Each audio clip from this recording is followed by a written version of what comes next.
Hello সবাইকে, সবাই কেমন আছো? অসীমা ব্লগে সবাইকে স্বাগত জানাই।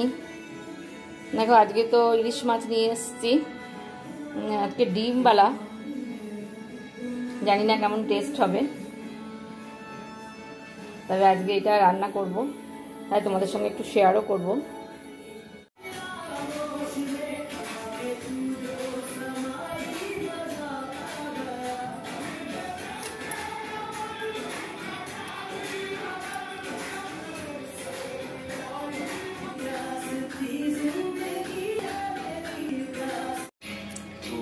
ইলিশ মাছের মশলাগুলো করে নিয়েছি।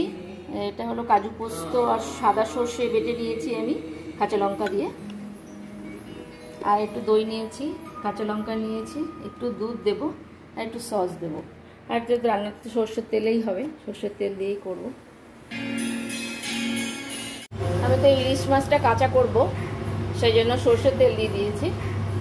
আর এখানে হচ্ছে ওই বাটাটা বেটে নিয়েছি, সেই বাটাটা দিয়ে দেবো, চালমগজ আর সর্ষে আর কাঁচা লঙ্কা,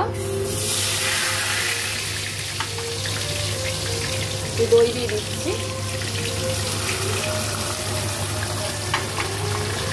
কটা কাঁচা লঙ্কা দিয়ে দিচ্ছি,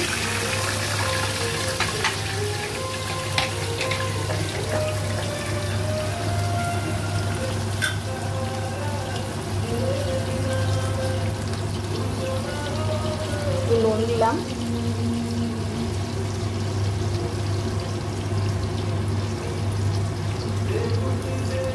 হলুদ দিয়ে দিচ্ছি,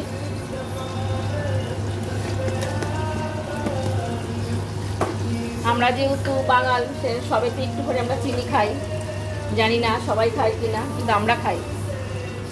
একটু চিনি দিয়ে দিলাম,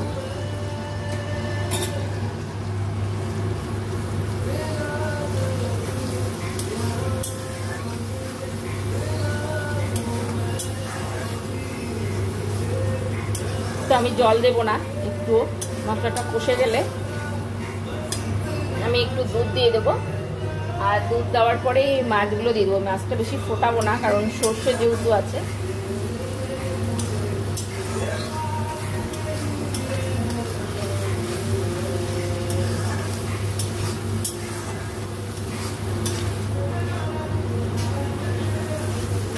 এই দুধটা তো আমি দিয়ে দিয়েছি, ফুটে গেছে।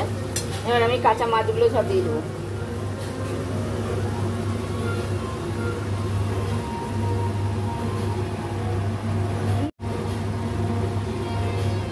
এই মাছগুলো তো আমি এবার দিয়ে দিচ্ছি, সব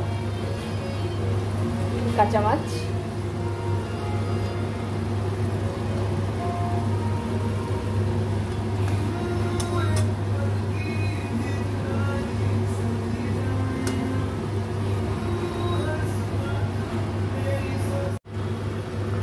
এই যে মশলা ধোয়া বাটি ধোয়ার জলটা আমি একটু দিয়ে দিয়েছি। এখন আমি মাছগুলোকে উল্টে দেবো।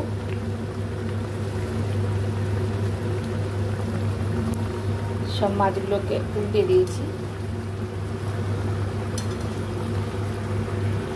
নামানোর আগে আমি একটু কাঁচা সর্ষের তেল দিয়ে নামিয়ে নেব। এই যে মাছটা তো আমার হয়ে গেছে, এবার আমি একটুখানি কাঁচা সর্ষের তেল দিয়ে দিচ্ছি, 1 চামচ। এবার আমি এটা নামিয়ে নেব। এই যে মাছটা তো আমার হয়ে গেছে, নামিয়ে ফেলেছি। কেমন হয়েছে জানি না, ভালো লাগলে একটা লাইক করে দিও, চ্যানেলটাকে একটু সাবস্ক্রাইব করে নিও। আজকের মতো টাটা।